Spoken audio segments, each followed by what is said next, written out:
ഏത് സ്ട്രീമിൽപ്പെട്ട ആളുകൾക്കും പോകാൻ പറ്റുന്ന കുറേ അധികം ഗവൺമെന്റ് ജോലികൾ ഇന്ന് അവൈലബിൾ ആണ്. ഇതിന് നമ്മൾ ആദ്യം ചെയ്യേണ്ടത്, hi everyone, welcome to Entri commerce. This is me Bitty Sebastian, you are being with. കഴിഞ്ഞ വീഡിയോയിൽ കൊമേഴ്സ് എടുത്ത കുട്ടികൾക്ക് പോകാൻ പറ്റുന്ന വീഡിയോയുടെ ഫസ്റ്റ് പാർട്ട് നമ്മൾ ഡിസ്കസ് ചെയ്തു. കൂടുതലും ഡിഗ്രി കോഴ്സസിനെ ഫോക്കസ് ചെയ്തിട്ടാണ് നമ്മൾ ആ വീഡിയോ ചെയ്തത്. ഇന്ന് വേറെ ഏതെല്ലാം രീതിയിൽ നമുക്ക് നമ്മുടെ പഠനം മുന്നോട്ട് കൊണ്ടുപോകാനും ജോലി സാധ്യതകൾ തെരഞ്ഞു പോകാനും പറ്റും എന്നതിനെ ബേസ് ചെയ്തിട്ടുള്ള കണ്ടന്റ്സ് ആണ് ഷെയർ ചെയ്യുന്നത്. സോ മൂവിങ് ഓൺ ടു ഇനിയുള്ള കുറച്ച് സ്ട്രീംസ് ഇതൊക്കെയാണ്. പ്രൊഫഷണൽ കോഴ്സസ് എന്തൊക്കെയാണ് ആഫ്റ്റർ പ്ലസ് ടു നമുക്ക് ചെയ്യാൻ പറ്റുന്നത്? Skill based diplomas and new gen jobs ഏതൊക്കെയാണ്? സ്റ്റഡി എബ്രോഡ് ഓപ്ഷൻസ് ഒരുപാട് പേർക്ക് കൗതുകമുള്ളൊരു വിഷയമാണ്. നമുക്ക് പുറത്തു പോയി എന്ത് ചെയ്യാൻ പറ്റും? നെക്സ്റ്റ്, ഗവൺമെന്റ് ജോബ്സ് അല്ലെങ്കിൽ ബിസിനസ് സ്റ്റാർട്ടപ്സ് ആൻഡ് പാത്സ്, ഏതൊക്കെ രീതിയിൽ നമുക്ക് ആ രീതിയിൽ കൊമേഴ്സ് കരിയർ മുന്നോട്ട് കൊണ്ടുപോകാൻ പറ്റും. കൊമേഴ്സ് എന്ന് പറയുമ്പോൾ തന്നെ പലരുടെയും മനസ്സിൽ വരുന്ന ഒരു കാറ്റഗറിയാണ് പ്രൊഫഷണൽ ക്വാളിഫിക്കേഷൻസ്.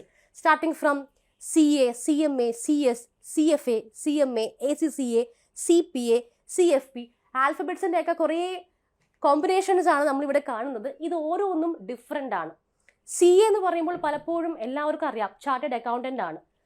ഒരു കമ്പനിയുടെ എല്ലാ രീതിയിലുള്ള ഓഡിറ്റിംഗ് പരമായ കാര്യങ്ങളൊക്കെ നോക്കുന്നതാണ് ഒരു CA എന്ന് പറയുന്നത്. CMA, cost and management accountant, ഏതെങ്കിലും ഒരു പ്രൊഡക്റ്റിന്റെ കോസ്റ്റ് അല്ലെങ്കിൽ അതിന്റെ മാർക്കറ്റ് പ്രൈസ് കാൽക്കുലേഷൻ, അങ്ങനെയുള്ള കോസ്റ്റുമായി ബന്ധപ്പെട്ട കാര്യങ്ങളിൽ നമുക്ക് ഇൻട്രസ്റ്റ് ഉണ്ടെങ്കിൽ തീർച്ചയായിട്ടും എടുക്കാൻ പറ്റുന്ന ഒരു പ്രൊഫഷണൽ ക്വാളിഫിക്കേഷൻ ആണ് CMA. Then CS, company secretary, ലീഗലായിട്ട് ഒരു കമ്പനി എങ്ങനെ നമുക്ക് സപ്പോർട്ട് ചെയ്യാം, അഡ്വൈസസ് എങ്ങനെ കൊടുക്കാം എന്നുള്ളതാണ് CS-ൽ ഫോക്കസ് ചെയ്യുന്നത്. CFA, ചാർട്ടേഡ് ഫിനാൻഷ്യൽ അനലിസ്റ്റ്, നമുക്ക് എങ്ങനെയാണ് ഫിനാൻസുമായിട്ടുള്ള ബന്ധപ്പെട്ട കാര്യങ്ങളിൽ കമ്പനികൾക്ക് അഡ്വൈസ് കൊടുക്കാൻ പറ്റുക. Then CMA, USA, ACCA, CPA, CFP, ഇതെല്ലാം തന്നെ BCom അല്ലെങ്കിൽ കൊമേഴ്സുമായി ബന്ധപ്പെട്ട് നമുക്ക് എടുക്കാൻ പറ്റുന്ന പ്രൊഫഷണൽ ക്വാളിഫിക്കേഷൻസ് ആണ്. ഇതിൻ്റെ ഒന്നും ഒരുപാട് ഡീറ്റെയിൽസിലോട്ട് നമ്മൾ കടക്കുന്നില്ല, കാരണം ഇതൊക്കെ ഒരു കോംപ്രിഹെൻസീവ് ലിസ്റ്റ് ആണ്. ഇന്ന രീതികളിൽ നിങ്ങൾക്ക് നിങ്ങളുടെ കരിയർ ബിൽഡ് ചെയ്യാനായിട്ട് പറ്റും എന്ന് കാണിക്കാൻ വേണ്ടി മാത്രമാണ് നമ്മൾ ഇങ്ങനെ ഒരു ലിസ്റ്റ് ഉണ്ടാക്കിയിരിക്കുന്നത്. ഇത് ഓരോന്നിനും പ്രത്യേകമായിട്ടുള്ള ഗൈഡ് ലൈൻസ് ആണ്. ഓരോ രീതിയിലുള്ള എൻട്രൻസ് എക്സാമുകളുണ്ട് ഇതിനകത്തേക്ക് കടക്കാനായിട്ട്. പ്രത്യേകിച്ച് ചില കോഴ്സസ് നമുക്ക് പ്ലസ് ടുവിൻ്റെ ബാക്ക്ഗ്രൗണ്ട് ഉണ്ടെങ്കിൽ ചെയ്യാം. അതല്ലാത്ത ചില കോഴ്സസ് നമുക്ക് ഡിഗ്രി ക്വാളിഫിക്കേഷൻ ഉണ്ടെങ്കിൽ മാത്രമാണ് ചെയ്യാൻ പറ്റുള്ളൂ. അത് നമ്മുടെ റെസ്പോൺസിബിലിറ്റി നമ്മൾ അറിഞ്ഞു വെക്കുക. ഏതൊക്കെയാണ് അത്തരം കോഴ്സുകൾ, നമുക്ക് ഏത് കോഴ്സ് ആയിരിക്കും സ്യൂട്ട് ആവുക എന്നുള്ളത് അറിഞ്ഞിരിക്കുക. Next, skill based diplomas and new gen jobs. ഇത് കുറച്ചും കൂടി ഇൻട്രസ്റ്റിംഗ് ആയിരിക്കും. ഒരു പുതിയ അല്ലെങ്കിൽ നമ്മളൊരു ആൽഫ കാറ്റഗറിയിലോട്ടൊക്കെ വരുന്ന ജനറേഷനാണ്. അത്തരം പുതിയ ജോലികൾ എന്തൊക്കെയാണ്, AI ബേസ്ഡ് ആയിട്ടുള്ള അല്ലെങ്കിൽ ഡിജിറ്റലൈസേഷൻ ബേസ്ഡ് ആയിട്ട് ഏതൊക്കെ ജോലികൾ നമുക്ക് ചെയ്യാൻ പറ്റും? ഇതിൽ കാണിച്ചിരിക്കുന്നതൊക്കെ വളരെ മിനിമൽ ആയിട്ടുള്ള ലിസ്റ്റ് മാത്രമാണ്. Starting with Tally with GST certification, അന്നും ഇന്നും ഒരുപോലെയുള്ളൊരു സർട്ടിഫിക്കേഷൻ കോഴ്സാണ് ടാലി വിത്ത് GST സർട്ടിഫിക്കേഷൻ. നമ്മൾ മുന്നേ തന്നെ പല ആളുകളും പറഞ്ഞ് മെൻറ്റർ ചെയ്ത് വെച്ചിട്ടുള്ള കുറച്ച് കാര്യങ്ങളാണ് ഇങ്ങനെയുള്ള സർട്ടിഫിക്കേഷൻ. നിങ്ങൾ പ്ലസ് ടു പഠിക്കുമ്പോഴോ അല്ലെങ്കിൽ ഒരു ഡിഗ്രി ചെയ്യുമ്പോഴോ ഇങ്ങനെയുള്ള സർട്ടിഫിക്കേഷൻ കോഴ്സസ് ചെയ്ത് വെച്ചാൽ പെട്ടെന്ന് ജോലിയിൽ പ്രവേശിക്കാം. കാരണം ഇതൊക്കെ തന്നെ സ്കിൽ ബേസ്ഡ് ആയിട്ടുള്ള കോഴ്സസ് ആണ്. ദെൻ ഡിജിറ്റൽ മാർക്കറ്റിംഗ് സർട്ടിഫിക്കേഷൻ, കേൾക്കുമ്പോൾ തന്നെ നമുക്ക് അറിയാം അത് എന്താണ് ആ കോഴ്സ് എന്ന് പറയുന്നത്. കൊമേഴ്സ് സ്റ്റുഡൻസിന് ഈസി ആയിട്ട് അച്ചീവ് ചെയ്യാൻ പറ്റുന്ന ഒരു കരിയർ സാധ്യതയുള്ള ഒരു മേഖലയാണ് digital marketing. Then diploma in e-commerce and drop shipping, MS office, Excel, graphic design, financial literacy and stock market basics, certification in entrepreneurship, സ്വന്തമായിട്ട് ബിസിനസ് സ്റ്റാർട്ട് ചെയ്യണം അല്ലെങ്കിൽ ആ രീതിയിൽ കൺസൾട്ടൻസി സ്റ്റാർട്ട് ചെയ്യണം എന്ന് ആഗ്രഹിക്കുന്നവർക്കൊക്കെ എടുക്കാൻ പറ്റുന്ന കോഴ്സസ് ആണ്. സർട്ടിഫിക്കറ്റ് കോഴ്സസും ഡിപ്ലോമ കോഴ്സസുമാണ് നമ്മളിപ്പോൾ ലിസ്റ്റ് ചെയ്തിരിക്കുന്നത്. Then AI enabled courses. ഇത് ചെറിയ രീതിയിൽ കാണിക്കാൻ കാരണം ഇന്ന് എല്ലാ മേഖലയിലും AI കടന്നു വന്നിട്ടുണ്ട്. നമ്മളിതിൽ ഏത് കോഴ്സ് എടുത്താലും അതിൻ്റെ സിലബസിൽ എവിടെയെങ്കിലും ഒരു പ്രാവശ്യം AI എനേബിൾഡ് ആയിട്ടുള്ള ഒരു ചാപ്റ്റർ നമുക്ക് പഠിക്കാനുണ്ടായിരിക്കും. സോ AI എനേബിൾഡ് ആയിട്ടുള്ള കോഴ്സസ് ഒരുപാട് നീഷ് ഏരിയാസിൽ നമുക്ക് ഇന്ന് അവൈലബിൾ ആണ്. കണ്ടുപിടിക്കുക, എക്സ്പ്ലോർ ചെയ്യുക, വൈസ്ലി ചൂസ് ചെയ്യുക. And then we have study abroad options.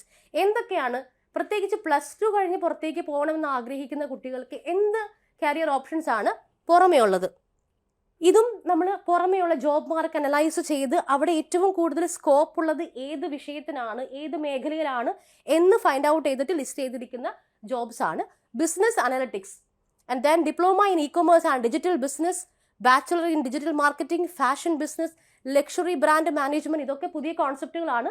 കാലം മാറുന്നതനുസരിച്ചിട്ട് ജോലി സാധ്യതകൾ വരുന്ന മാറ്റങ്ങളാണ് ഈ പുതിയ കോഴ്സസ് കൊണ്ട് ഉദ്ദേശിക്കുന്നത്. Then bachelor's in culinary arts, sports management, event management, interior product design, real estate and property management. നമ്മൾ പലപ്പോഴും ന്യൂസ് പേപ്പേഴ്സിലൊക്കെ കാണുന്നതാണ്, ഫാം മാനേജേഴ്സിന് ആവശ്യമുണ്ടെന്നൊക്കെ പറഞ്ഞിട്ട്. സ്കാമുകൾ ഉണ്ടാകാം, സൂക്ഷിച്ചു വേണം ഇങ്ങനെയുള്ള കാര്യങ്ങൾ ഇടപെടാൻ. പക്ഷേ ഇത്തരത്തിലുള്ള ജോലികൾക്ക് ഏറ്റവും അനുയോജ്യമായിട്ടുള്ള കോഴ്സസ് ആണ് ഇങ്ങനെയുള്ളത്. Then startup entrepreneurship, innovation and business startups. കൂടുതലും ബിസിനസ്സിലേക്കാണ് നിങ്ങളുടെ ഇഷ്ടം എന്നുണ്ടെങ്കിൽ ഇങ്ങനെയുള്ള അബ്രോഡ് കോഴ്സസ് ചെയ്താൽ നിങ്ങൾക്ക് അവിടെ അതിനുള്ള സാധ്യതകൾ കിട്ടും. അതിന് നമ്മളെ സപ്പോർട്ട് ചെയ്യുന്ന കുറച്ച് കൺട്രീസിൻ്റെ സജഷൻസ് കൂടി നമ്മളിവിടെ ചേർത്തിട്ടുണ്ട്. ഇതെല്ലാം ടെൻറ്റേറ്റീവ് ആണ്, ഇതൊന്നും ഇതിൽ തന്നെ ഫുൾഫിൽഡ് ആയിട്ടുള്ള കാര്യങ്ങളല്ല. നമ്മുടെ സ്വന്തം റിസ്കിൽ നമ്മൾ അനലൈസ് ചെയ്യുക, ഏത് സാധ്യതയിലേക്കാണ് നമുക്ക് കൂടുതൽ പോകാൻ പറ്റുക, അത് വെച്ചിട്ട് അനലൈസ് ചെയ്തിട്ട് വേണം സെലക്ട് ചെയ്യാനായിട്ട്. Then part 4 government jobs. ഏത് സ്ട്രീമിൽപ്പെട്ട ആളുകൾക്കും പോകാൻ പറ്റുന്ന കുറേ അധികം ഗവൺമെൻറ് ജോലികൾ ഇന്ന് അവൈലബിൾ ആണ്. ഇതിന് നമ്മൾ ആദ്യം ചെയ്യേണ്ടത്, നിങ്ങൾ 10th കഴിയുമ്പോഴോ +2 കഴിയുമ്പോഴോ ഒരു KPSC 1 ടൈം രജിസ്ട്രേഷൻ എടുത്തിടുക, കേരള PSCയുടെ. ഇനി അതല്ലാതെ നമുക്ക് ഡയറക്റ്റ് ആയിട്ട് ചില ഇൻസ്റ്റിറ്റ്യൂഷൻസിലേക്ക് അപ്ലൈ ചെയ്യാനായിട്ട് പറ്റും. ഇതിൽ റിസർച്ച് അസിസ്റ്റന്റ് പക്ക BA എക്കണോമിക്സ് അല്ലെങ്കിൽ BCom ഡിഗ്രി ഉള്ള ഒരു കുട്ടിക്ക് മാത്രം പോകാൻ പറ്റുന്ന ഒരു ജോലിയാണ് റിസർച്ച് അസിസ്റ്റന്റ്. അതേപോലെ statistical assistant, again BA economics അല്ലെങ്കിൽ BSc സ്റ്റാറ്റിസ്റ്റിക്സിൽ ഉള്ള ഒരു കരിയർ ഓപ്പർച്യൂണിറ്റിയാണ്. കൊമേഴ്ഷ്യൽ ടാക്സ് പ്രാക്ടീഷണർ, കമ്പൽസറിലി അത് കൊമേഴ്സ് സ്റ്റുഡൻസിന് മാത്രമുള്ളതാണ്. അതേപോലെ തന്നെ ജൂനിയർ കോപ്പറേറ്റീവ്. ഇത് വളരെ ചെറിയൊരു ലിസ്റ്റാണ്, ഇതിൽ പറഞ്ഞിരിക്കുന്നതല്ലാതെ ഒത്തിരി അധികം ഗവൺമെൻറ് ജോബ്സ് നമുക്കിന്ന് അവൈലബിൾ ആണ്. അത് നമ്മൾ അന്വേഷിച്ചുകൊണ്ടേ ഇരിക്കുക. ഏതെങ്കിലും ഒരു പെർട്ടിക്കുലർ ജോലി നിങ്ങളുടെ മനസ്സിൽ കൊളുത്തിയാൽ അതിനു വേണ്ടിയുള്ള പ്രിപ്പറേഷൻസ് നിങ്ങൾ സ്റ്റാർട്ട് ചെയ്യുക. അതേപോലെ നമുക്ക് bank PO, UPSC, assistant grade, ഇതൊക്കെ ഡിഗ്രി ക്വാളിഫിക്കേഷൻ, ഇത് ഏത് ഡിഗ്രി ആണെങ്കിലും നമുക്ക് ഈസി ആയിട്ട് പോകാം. BCom കഴിഞ്ഞു, എനിക്ക് BComമായി ബന്ധപ്പെട്ട ഒരു കരിയർ ആവശ്യമില്ല, ഇങ്ങനെയുള്ള ഇത് ഒരു ജനറൽ കോണ്ടെക്സ്റ്റുള്ള ജോലിയാണ് വേണ്ടതെങ്കിൽ ഇതിനൊക്കെ വേണ്ടിയിട്ട് നിങ്ങൾക്ക് പ്രിപ്പയർ ചെയ്യാനായിട്ട് പറ്റും.